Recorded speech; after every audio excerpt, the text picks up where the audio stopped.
Vamos abrir nossas Bíblias em Efésios, capítulo 4.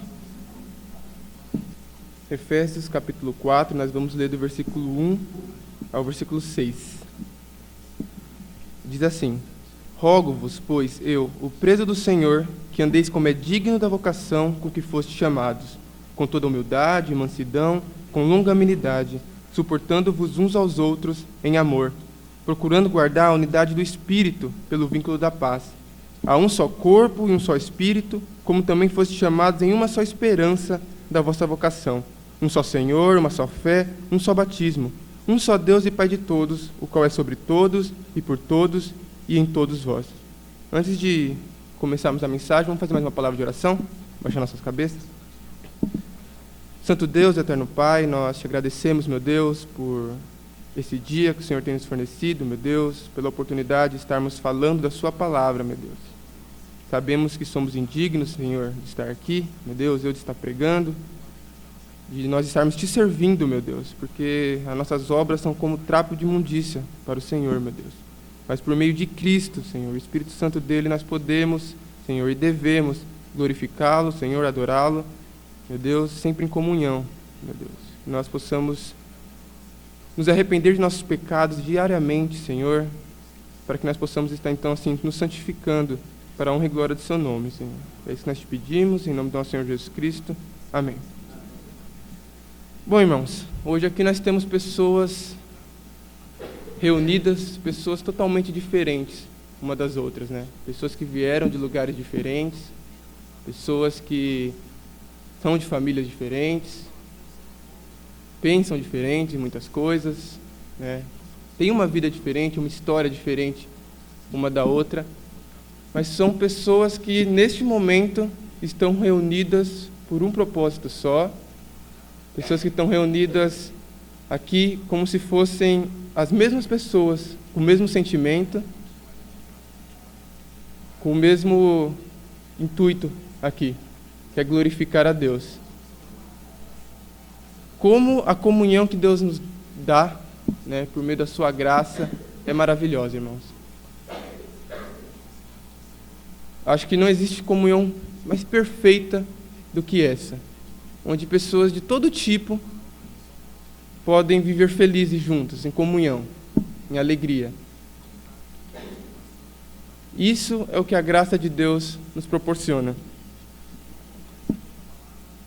E é essa comunhão que Ele quer ver na igreja dele.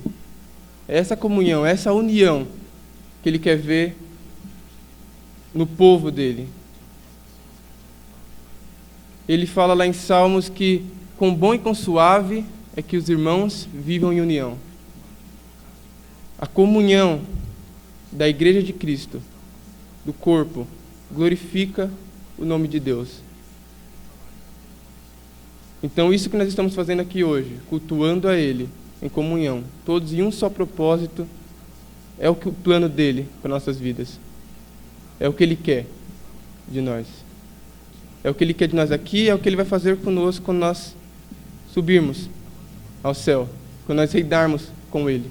Todos, com um só propósito, todos talvez diferentes em muitas coisas, mas iguais no que é necessário. Todos sobre a mesma graça de Deus, né? Porém, apesar de ser a vontade de Deus, irmãos, muitas vezes nós deixamos de fazer isso. Somos falhos na comunhão, né? Nós muitas vezes, nosso ego muitas vezes, ou qualquer outro pecado em nossas vidas, ou na vida da igreja como um todo, faz com que essa comunhão seja abalada. E aí começam os problemas, irmãos. Eu acho que o pior problema que uma igreja pode passar, depois da pregação errada, né? E aí já deixa de ser uma igreja verdadeira, mas o pior problema que uma igreja verdadeira, uma igreja que prega a palavra fiel, pode passar é quando ela racha, quando ela tem atritos, quando ela perde a comunhão entre os membros. Aí você pode ter certeza que a igreja só vai de mal a pior quando isso acontece. Nós temos exemplos claros disso ao longo do tempo, tanto antigos como recentes, de igrejas que têm brigas, e por causa disso, o nome de Deus para de ser glorificado. E o que a gente consegue ver nessas igrejas são brigas, e pecado, e mais pecado, até então desviarem totalmente. É por isso que a palavra de Deus nos exorta a todo instante, irmãos, para que isso não aconteça. Porque é algo fácil de acontecer, né? Não é só lá na igreja que a falta de comunhão é comum, mas é em todas as áreas da nossa vida, né? No trabalho tem muita falta de comunhão, muitas vezes. Pergunta para qualquer irmão aí que tenha o próprio negócio, como é difícil cuidar dos funcionários, né? Em grupo de faculdade, nossa, é o que mais tem, é falta de comunhão, né? Os irmãos dão risada, porque é difícil. Então, em toda a área da nossa vida, a comunhão é necessária, irmãos, para dar certo aquilo que a gente quer fazer. Em toda a área da nossa vida. Mas é algo difícil, porque, como eu disse no começo, são pessoas diferentes. E o pecado faz com que nós não tenhamos paciência com a outra pessoa, faz com que nós estranhamos alguma atitude que a nós não temos costume. Nós temos falta de comunhão muitas vezes nos nossos lares, com pessoas que nós crescemos, nossos pais, nossos irmãos. Porque ninguém é igual ao outro. Mas a palavra de Deus nos exorta a todo instante a nos mantermos individualmente próximos dele, buscando fazer a vontade dele, para que então nós possamos ter um relacionamento um com o outro que também vai glorificar ele. E esse texto aqui em Efésios, capítulo 4, nos mostra um pouco disso. Fala sobre a unidade da igreja de Cristo e a importância disso. Então o apóstolo Paulo, ele aqui nos lembra algumas coisas e nos exorta a fazer outras, para que pudéssemos manter essa unidade tão necessária na vida do cristão, na vida da igreja. E nós vamos hoje discorrer em cima desses 6 versículos aqui, começando então no versículo 1, onde o apóstolo Paulo fala: rogo-vos, pois, eu, o preso do Senhor, que andeis como é digno da vocação com que fostes chamados. Nós já vemos aqui no primeiro versículo, irmãos, um primeiro indício de comunhão, que é a comunhão que o apóstolo Paulo tem com esses irmãos. Nós vemos aqui que o apóstolo estava preso. Ele fala, preso do Senhor, por pregar o evangelho, por servir a Cristo, ele estava preso. Mas nós vemos então que mesmo na adversidade, o apóstolo Paulo não deixa de buscar comunhão com aqueles irmãos. Mesmo na adversidade, ele está buscando estar próximo daqueles irmãos, exortando aqueles irmãos em relação a isso. E é uma coisa que muitas vezes não acontece com a gente, né? Quando nós estamos passando por problemas na nossa vida, por aflições, né? Quando o momento da nossa vida ruim acontece, a primeira coisa que nós procuramos fazer é se isolar, né? É talvez não ir para a igreja mais, né? O desânimo bate, você acorda de manhã, não vou para a igreja hoje, né? Não estou com ânimo, não estou com paciência para isso. Acontece muito com a gente. Mas o apóstolo Paulo mostra que nós devemos agir diferente. Ele estava passando por um problema aqui que nenhum de nós passou, né? Ele estava preso pelo nome do Senhor, ou seja, preso injustamente, preso por estar pregando a verdade. E ele podia muito bem ficar na dele lá na prisão, glorificando a Deus, talvez ali sozinho, mas ele prefere mandar então uma carta aos irmãos. Ele é inspirado ao Espírito Santo a fazer isso, mandar uma carta aos irmãos, exortando os irmãos como é importante a comunhão. Então, nós já vemos aqui o primeiro exemplo de como é importante essa comunhão, mesmo na adversidade. E ele continua, né? Que andeis como é digno da vocação com que fostes chamados. Semana passada eu falei um pouco sobre o chamado do cristão, né? Quem estava aqui, acredito que lembre. Todos nós aqui temos um chamado em comum, irmãos, que é o chamado para ser cristão. É o chamado para ter uma vida voltada a Cristo, a Deus. E a comunhão é um dos frutos desse chamado. Quando nós estamos colocando esse chamado em prática, um dos primeiros frutos vai ser a comunhão. Estranho se você pregou o evangelho para alguém, essa pessoa diz que se converteu, mas ela não quer ter comunhão com a igreja, com os demais. Hoje existe um movimento muito famoso e que está se propagando, quanto mais ainda nessa época de internet, que fica mais fácil estar ouvindo a palavra de Deus, o chamado desigrejados. Isso é uma heresia, irmãos.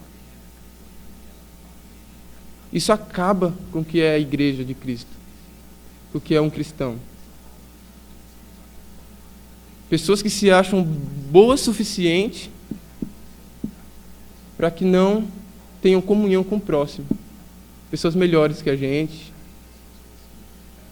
melhor que o outro. Pessoas que não pecam, talvez, né?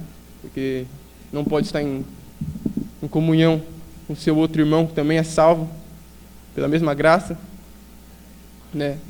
E é um movimento que está crescendo muito. Então, irmãos, não é para isso que o cristão foi chamado. Não foi para se isolar.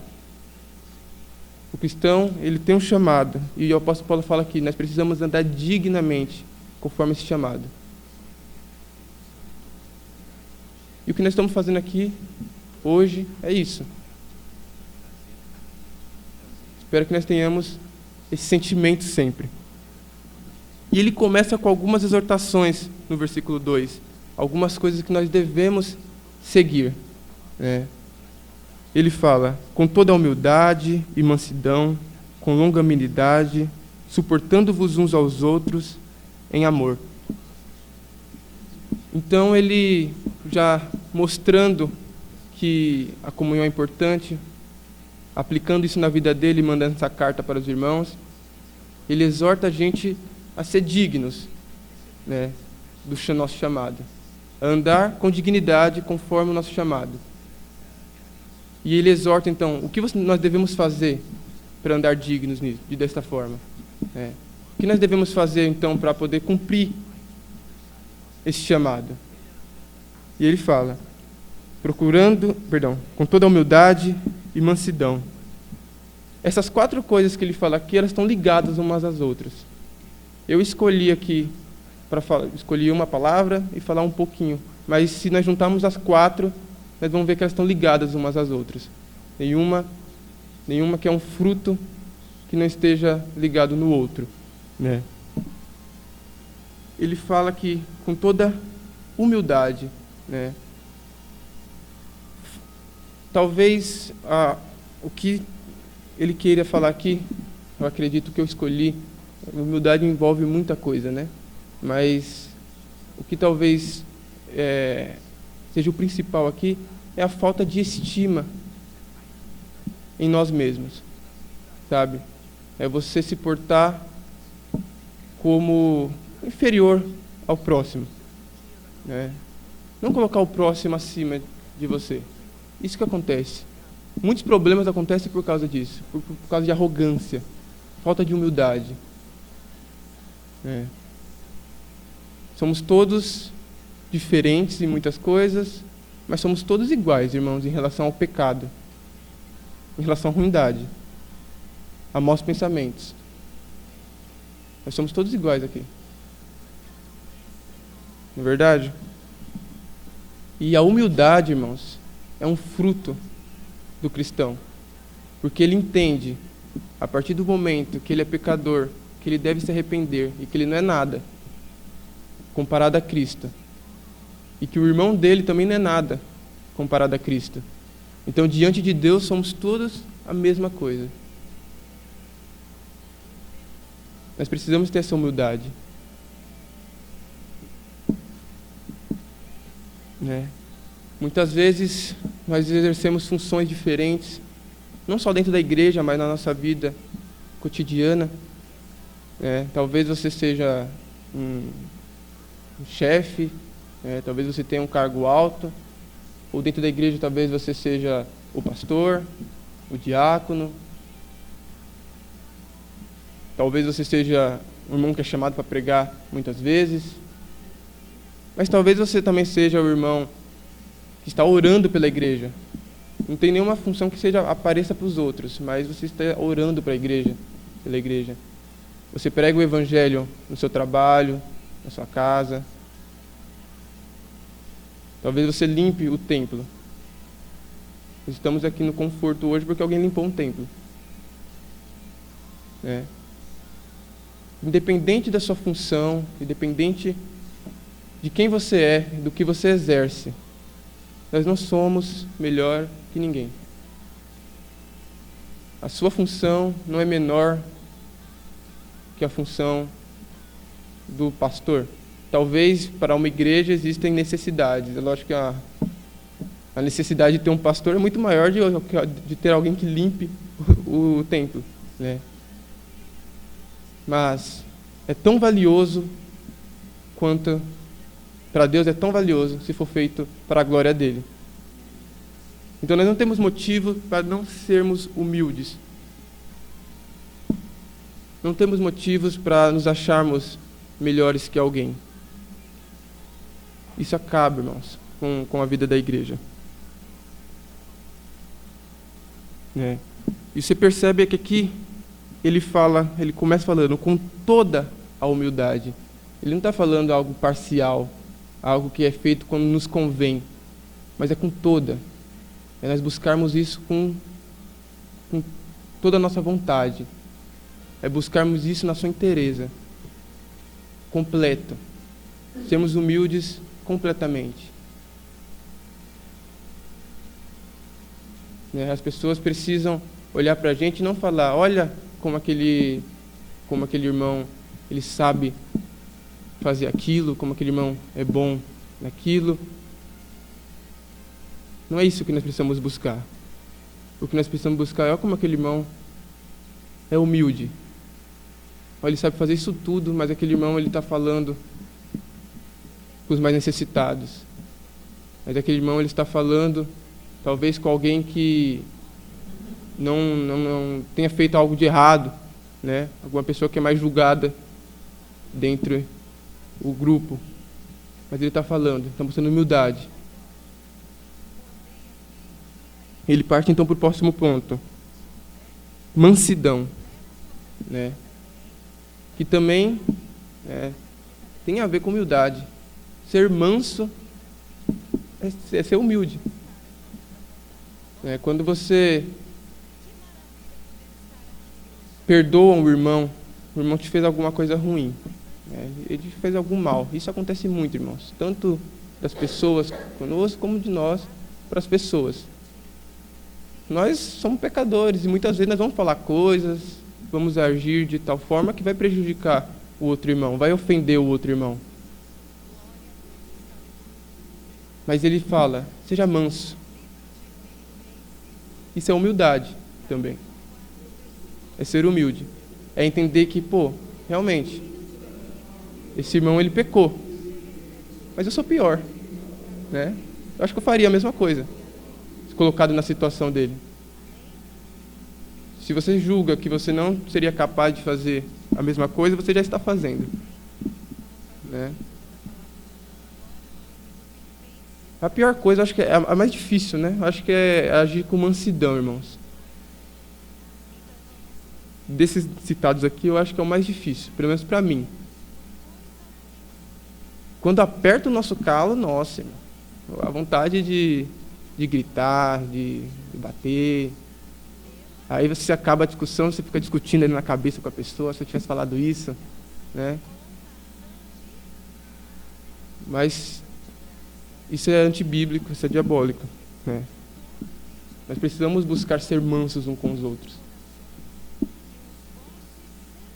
A mansidão, irmão, o momento de mansidão, ele evita muita coisa mesmo. Às vezes uma palavra, um tom de voz um pouco mais alto pode acabar com a vida de uma igreja. Pode acabar com a vida de uma família. Às vezes alguém fez algo de errado para você E o simples fato de você, talvez, abaixar sua cabeça, né, e não brigar com aquela pessoa, respira fundo, pensa nas suas palavras, saiba colocar suas palavras. Se nós fizermos isso, vai evitar muita, mas muita coisa, irmãos. Tempo atrás eu tive uma palestra lá no trabalho, e é uma coisa que eu sempre busquei tentar colocar em prática no meu trabalho, né? Porque é um lugar difícil de ter pessoas tranquilas é o trabalho, né? Geralmente toda empresa tem um grupo de pessoas que reclamam muito, né? Pessoas que não querem, que não estão satisfeitas com a empresa, não estão satisfeitas com a colega, não estão satisfeitas com o chefe, então, com alguma coisa não estão satisfeitas, então elas reclamam o tempo inteiro. Ou pessoas que visam talvez a sua vaga, pessoas que olham para você por causa de alguma coisa com um olhar torto, então não te tratam bem. Isso é comum entre todos nós. E eu lembro que nessa palestra eu estava falando, né, que para que você vai tratar essa pessoa da mesma forma? Né? Se você está vendo quão difícil é trabalhar desse jeito, quão difícil é exercer o seu trabalho com uma pessoa que não gosta de você, né, uma pessoa que não quer seu bem, que te trata mal, você tratando ela da mesma forma, não vai piorar, não vai dobrar o problema? E é dessa forma que a gente tem que pensar, né? Dentro da igreja aqui. Eu já tive problema com irmãos.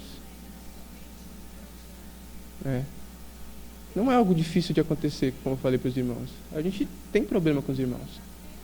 Porque nós somos pecadores. Nós não somos santos. Nós precisamos buscar não deixar esses problemas evoluírem, né? A Bíblia exorta a gente a pedir perdão para o nosso irmão, a confessar antes de fazer algo para ele, né? Antes de fazer algo para Deus. Mas por que ele nos exorta isso? Porque ele sabe que nós vamos ter atritos, vamos ter brigas. Isso é comum. Mas nós precisamos buscar, nesses momentos, ser mansos, irmãos. Porque quando não existe mansidão, não existe briga. Já para pensar? Que a briga só começa quando os dois, né, agem de maneira grosseira. A briga não começa quando um só age de maneira grosseira. Se alguém gritar comigo aqui, mas eu baixar a cabeça e falar, tá bom, realmente, né, fiz isso, fiz aquilo, ou explicar de maneira mansa, não teve briga. O outro irmão talvez vai ser levado a pensar, por que eu gritei com o irmão, né? O irmão me tratou tão bem. Isso é ser humilde, irmãos. Ser humildes nos leva a ser mansos. Terceiro ponto aqui. Ele fala, com longanimidade, né? Paciente, tolerante. Né? Nós falamos aqui até agora de mansidão. Né? Também tem a ver. Quando você está sendo manso com alguém, mesmo que você esteja com vontade de bater naquela pessoa, de gritar com aquela pessoa, você ser paciente, tolerante, longânimo. Se você foi manso com ela, mesmo tendo esse sentimento, você está sendo paciente, tolerante. É necessário, irmãos. Não é tudo que vai nos agradar dentro da igreja de Cristo. Pelo menos aqui, né? Enquanto nós estamos nesta carne, neste mundo. Então talvez o pastor fale algo que você não gosta, né? Talvez o irmão tenha uma opinião diferente da sua. Talvez algum irmão realmente tenha alguma falha, algum pecado. Talvez aconteceu algo que te prejudique de certa forma. Mas, irmãos, tolerância, paciência. Talvez aquilo que você fale, o que você faça, também deixe o próximo, né, em mau estado, de certa forma, ou com algum mal-estar. Ele pensou, ele não concorda com aquilo. Nós precisamos ser pacientes o tempo inteiro, né? Nós vemos aqui então que está tudo ligado uma coisa na outra, né? Ser humilde, ser manso, ser paciente, longânimo. Ser paciente é uma questão de humildade também. A pessoa talvez fez algo errado e te prejudicou, você ficou mal por aquilo. Você até tem o direito de fazer algo com aquela pessoa no sentido de, né, reclamar com ela, ou tentar tratar isso de maneira mais, sei lá, devendo alguém, eu vou levar aquela pessoa para a justiça, né? Mas a Bíblia fala para a gente ser paciente. Não precisa tratar desta forma as coisas.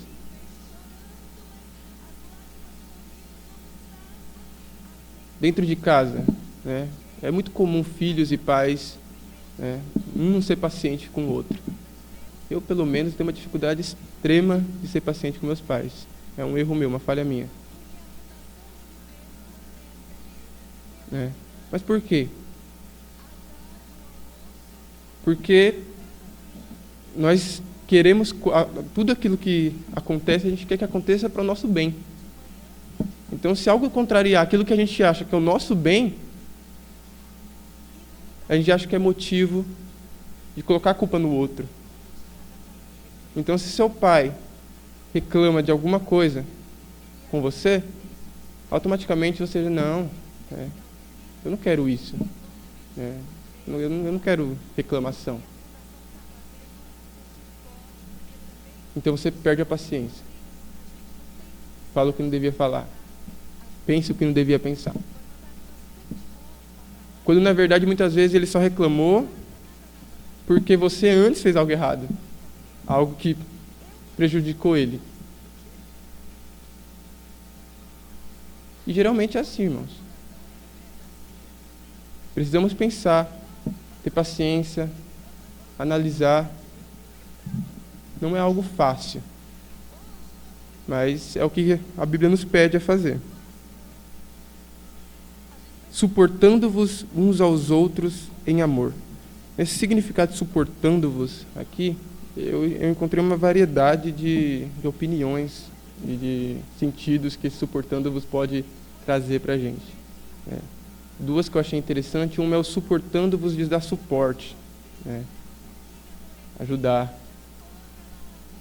Mas eu acho que dentro desse texto aqui encaixa mais o suportando-vos em suportar mesmo, suportar a falha do outro. Suportar o próximo. Que tem a ver também com longanimidade, com mansidão, com humildade. Você suportar, irmão, você aguentar aquele irmão chato, sabe? Não é fácil, irmãos. Todos nós temos na nossa vida pessoas que são difíceis de aguentar. Pessoas talvez que são chatas. O mundo hoje chama essas pessoas de personalidades fortes, né? Mas não, são pessoas chatas, né?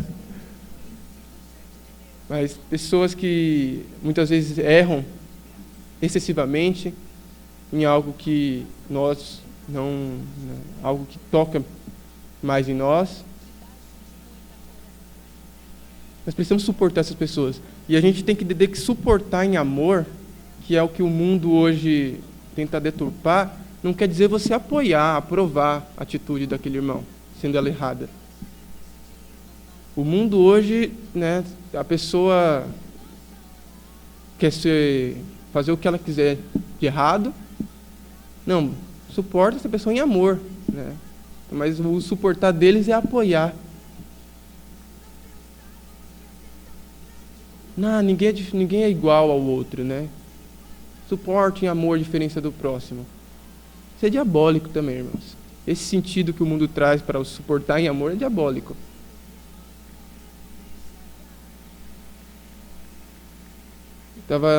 Tempo atrás me colocaram num grupo no WhatsApp de política, né?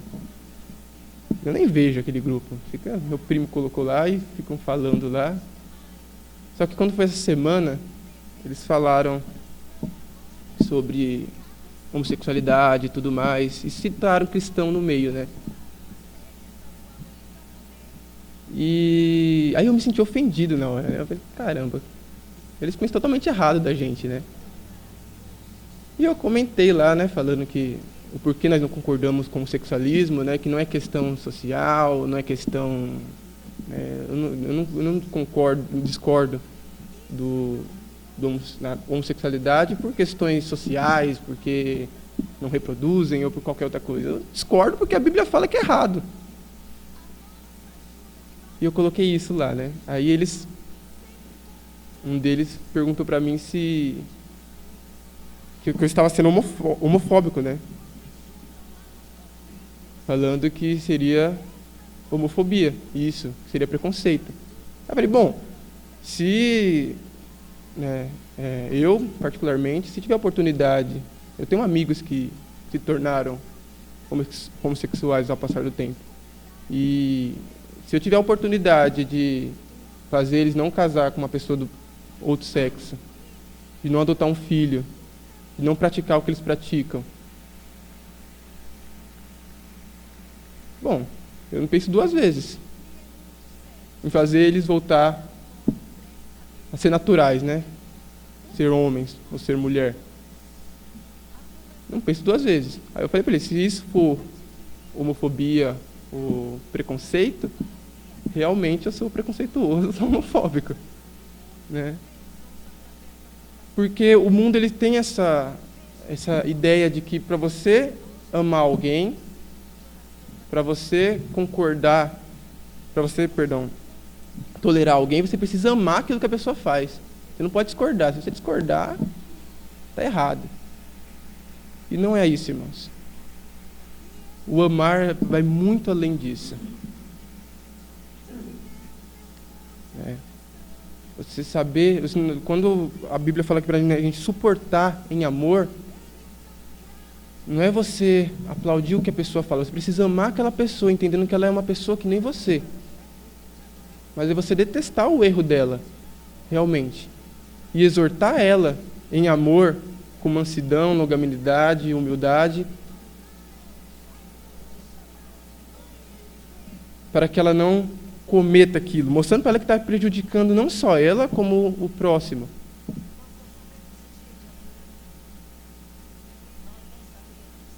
Jesus era um exemplo muito bom, né, de pessoa longânima, pessoa mansa, humilde e que suportava os outros em amor.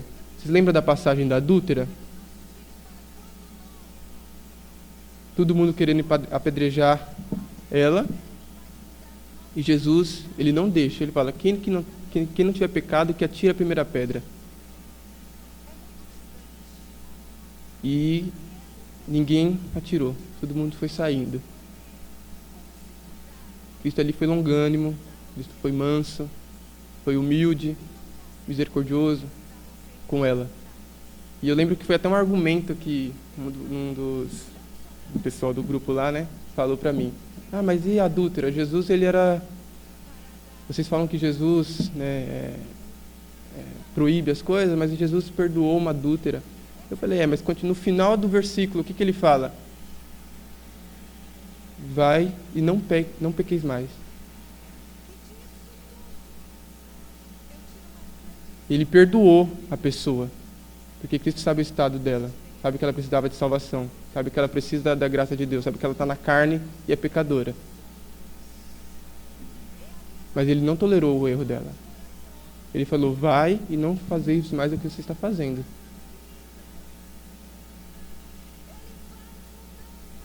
Então, quando nós suportamos o outro em amor, é dessa forma.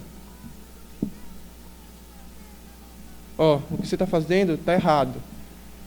Eu te perdoo, mas não cometa de novo. Mas isso tudo de maneira mansa. Porque a gente às vezes tenta fazer isso, mas a gente não consegue fazer de maneira mansa, né? Então essas são as exortações que ele manda o que nós façamos. É isso que a gente tem que fazer. A gente tem que parar e nos esforçar a fazer. Agora ele começa, né, a falando o porquê disso. O porquê nós devemos fazer isso. E aí ele fala no versículo 3, procurando guardar a unidade do Espírito pelo vínculo da paz. Então, colocando essas coisas em práticas, irmãos, nós vamos, por meio do vínculo da paz, né?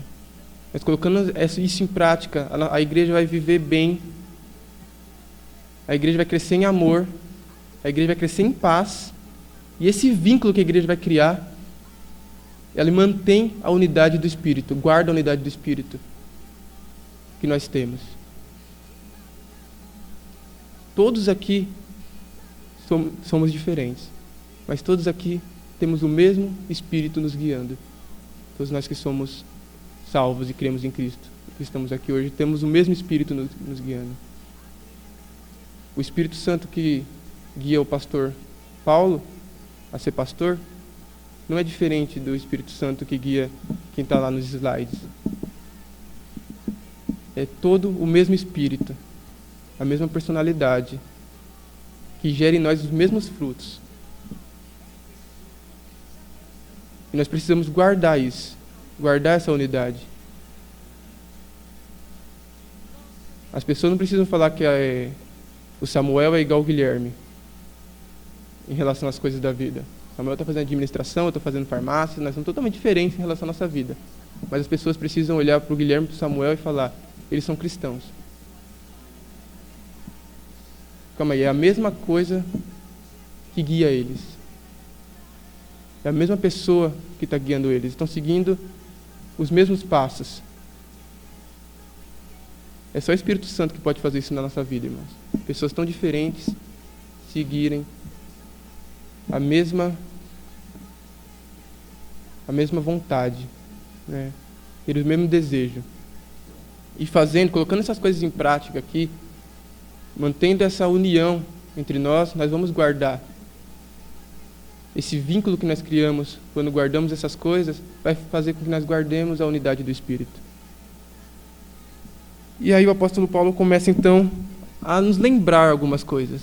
Até agora a gente a gente tem que fazer, né? Agora a gente precisa apenas lembrar para poder então, né, entender o porquê nós podemos glorificar a Deus. E aí ele começa no versículo 5.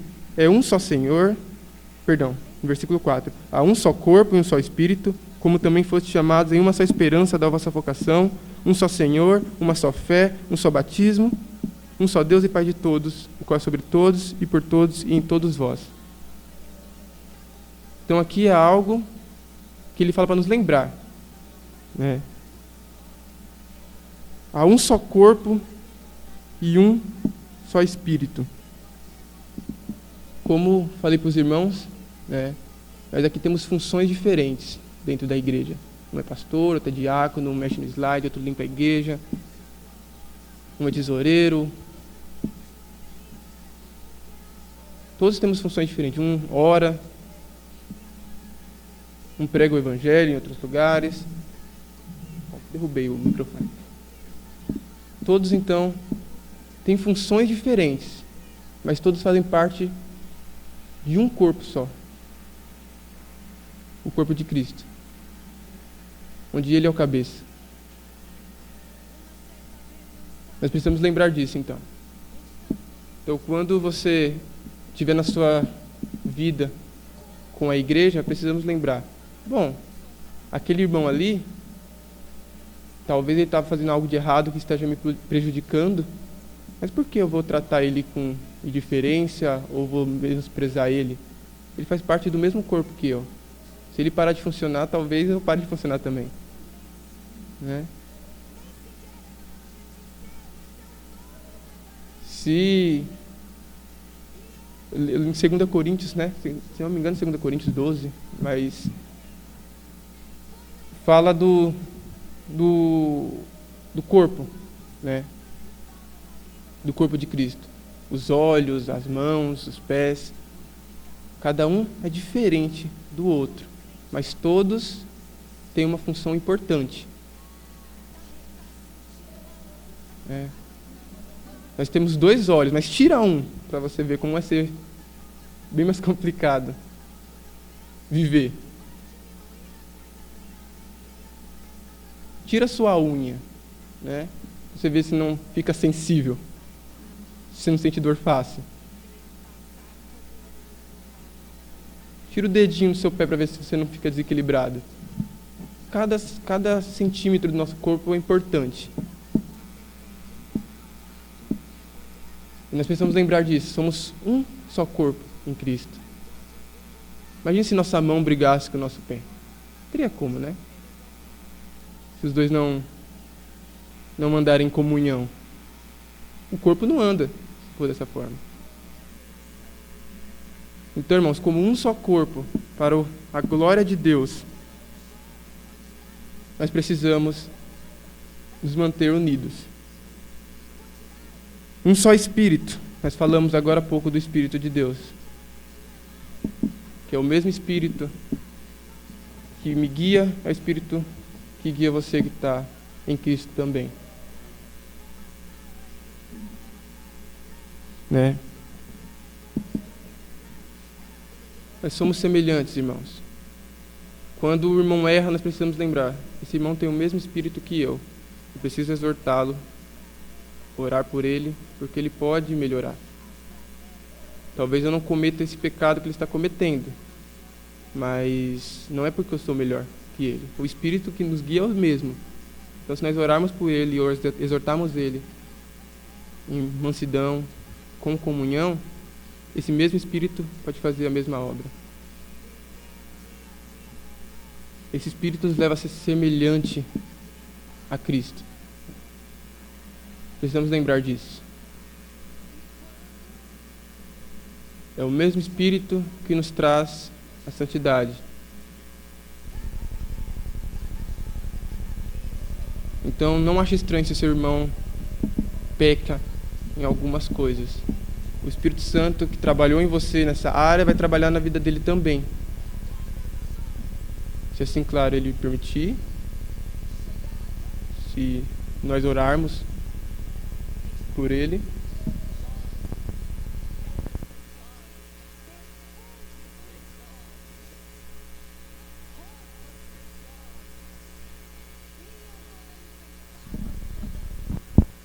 Voltou. Então, dentro das nossas casas, por exemplo, muitas vezes marido e mulher brigam, né? E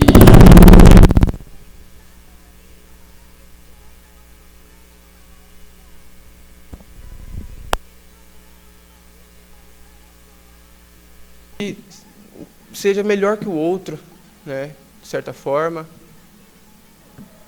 Ou esquece que, se os dois são cristãos, é o mesmo Espírito que guia os dois.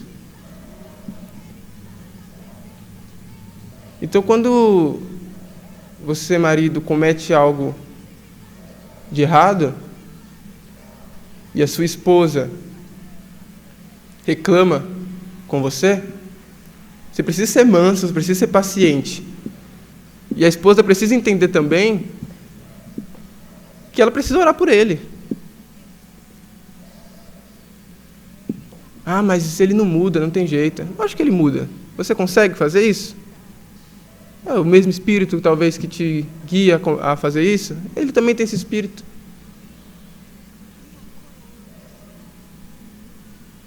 Nós precisamos lembrar, então, irmãos, que nós somos guiados pelo mesmo Espírito.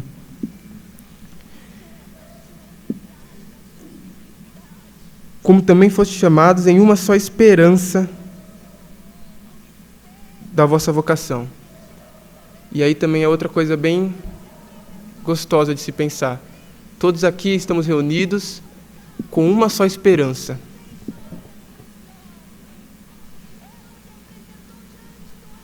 A esperança que esse Espírito que nós temos em comum nos traz. A esperança da glória, a esperança de estar em Cristo, a esperança de um dia sermos santos. Então, se o seu irmão é um cristão verdadeiro, e ele faz algo que te incomoda, não seja grosso com ele, não seja orgulhoso com ele, Mas lembre-se que talvez o objetivo dele, se ele for um cristão, o objetivo dele é o mesmo que o seu. É ser santo. É crescer em santificação. É estar na glória com Deus.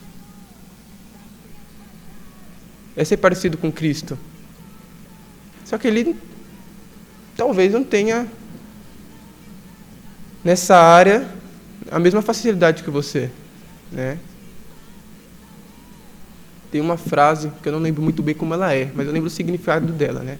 Ela diz mais ou menos assim: às vezes a gente se espanta com o erro do outro, mas muitas vezes o nosso erro é igual e talvez pior, mas a única diferença é que nós não deixamos transparecer como o outro deixou. Então, todos nós, irmãos, temos falhas, mas todos nós temos um objetivo, uma só esperança. E quando alguém cometer algo contra você, lembre, ele tem a mesma esperança que eu. Ele quer se santificar. Ele não queria fazer isso. Ninguém quer brigar com ninguém, né? Porque todos nós temos essa mesma esperança de um dia estar em Cristo. Um só Senhor, uma só fé, um só batismo. Um só Senhor.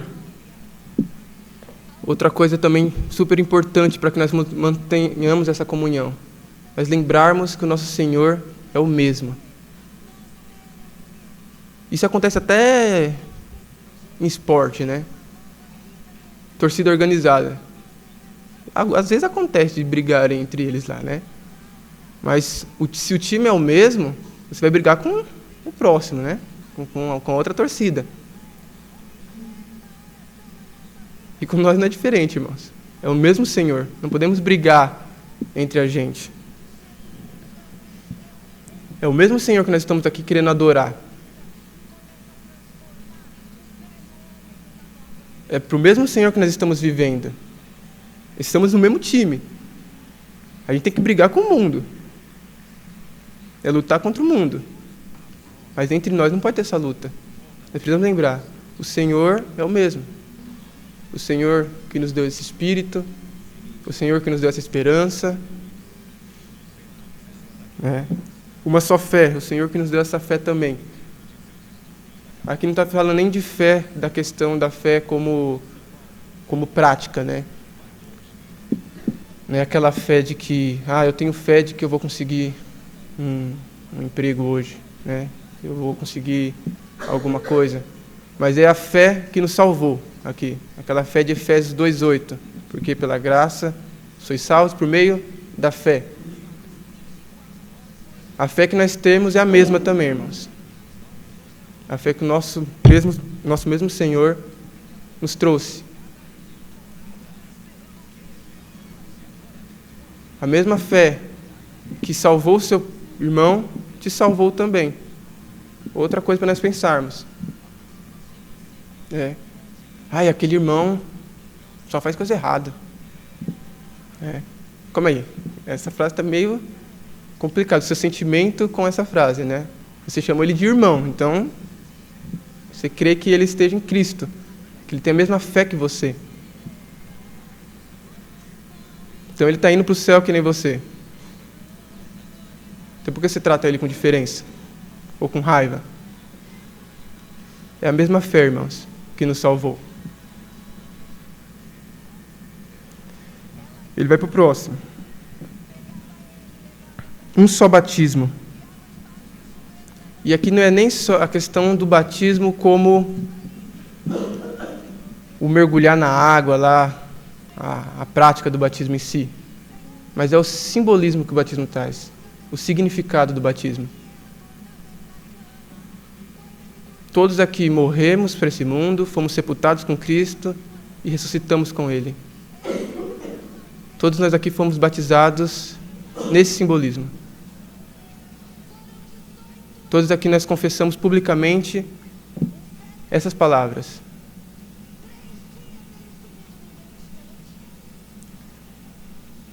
Então, Seu irmão, se uma vez ele se batizou, é porque ele confessou publicamente que ele está disposto e que isso aconteceu na vida dele.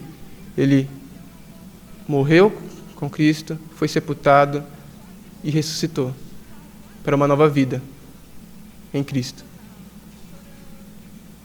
E se ele propôs isso, tenha paciência com ele, longanimidade, mansidão, seja humilde.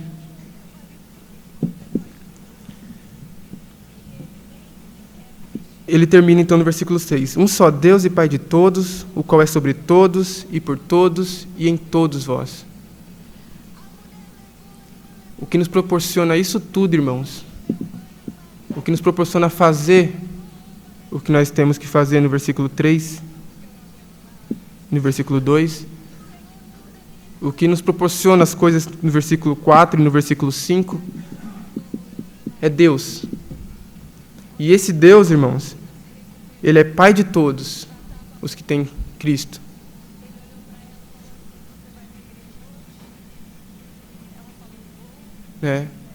Muitas vezes nós queremos fazer justiça, de certa forma, com nossas mãos. O irmão fez algo de errado com nós, e eu vou agora dar o troco nele. Mas, calma. O mesmo pai, você é o pai dele, que vai corrigir ele.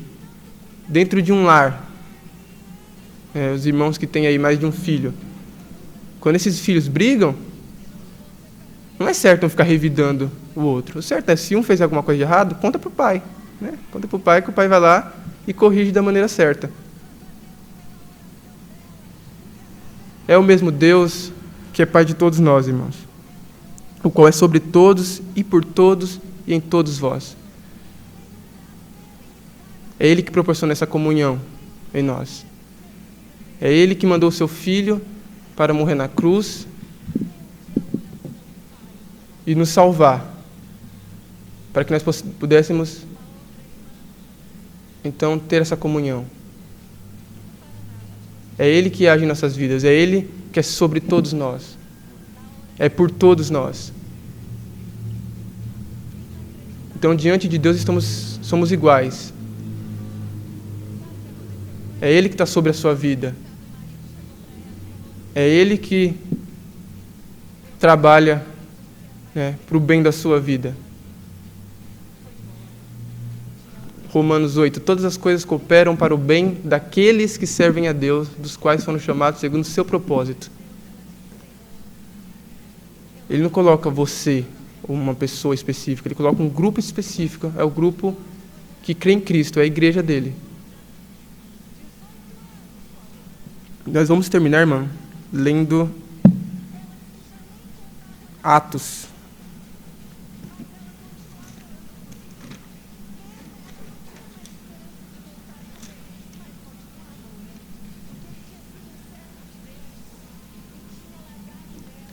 Atos capítulo 2.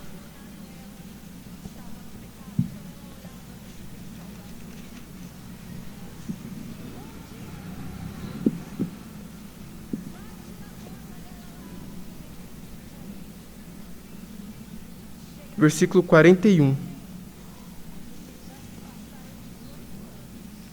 Esse daqui eu acho que qualquer um que comece a estudar esse texto, entende esse texto, é de arrepiar, irmãos. É de transformar as nossas vidas, de verdade. Versículo 41.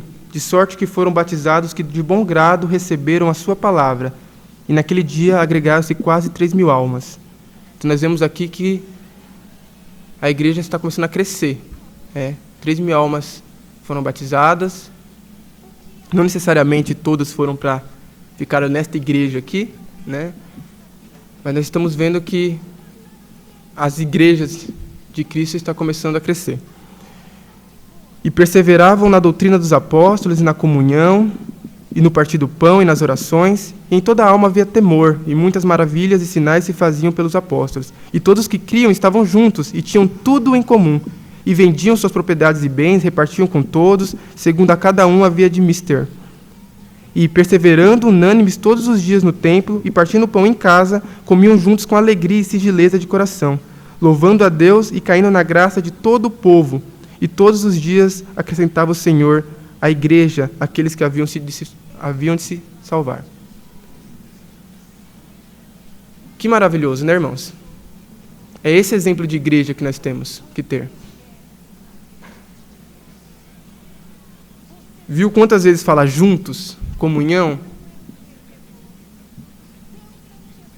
É isso que uma igreja unida traz. Ela traz glória ao nome de Deus.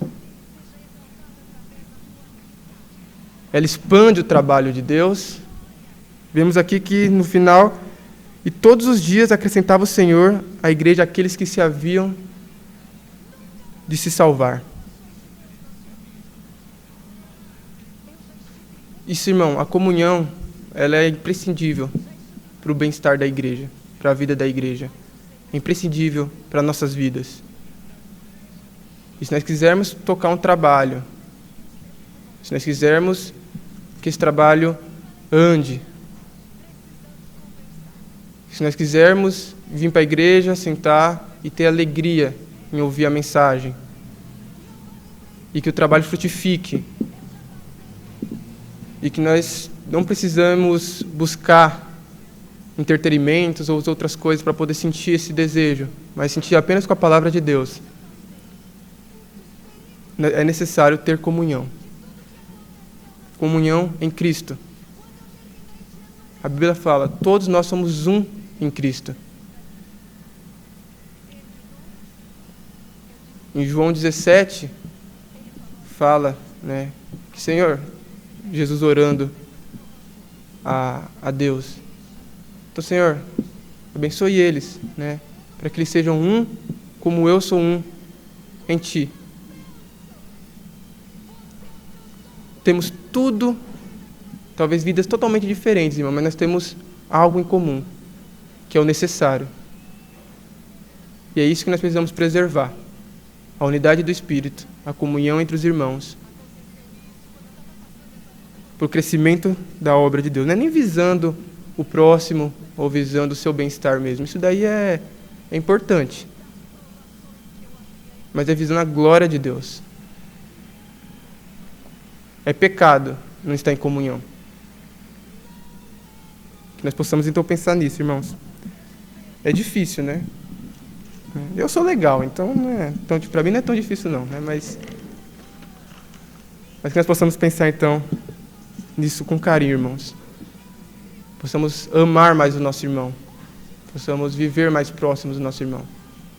Esse é o desejo de Deus para nossas vidas. É para isso que nós somos chamados, para viver juntos.